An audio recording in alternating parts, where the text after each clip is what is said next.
Magandang umaga mga kapuso at Gonchi Fatchay. Andito po ngayon sa Omping Street dito sa Binondo, Maynila at malamig pa rin po ang simoy ng hangin. Mga kapuso, wala mang bagyo o low pressure area ngayon ay asahan na po ang pag-uulan sa ilang bahagi ng ating bansa.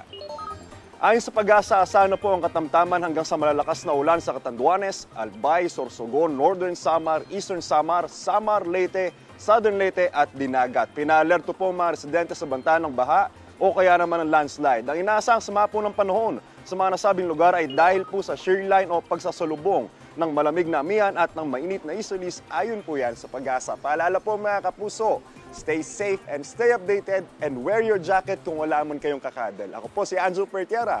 Know the weather before you go. Para mark safe lagi, mga kapuso. Kapuso, huwag magpapahuli sa latest news and updates. Mag-iuna ka sa balita at mag-subscribe sa YouTube channel ng GMA Integrated News.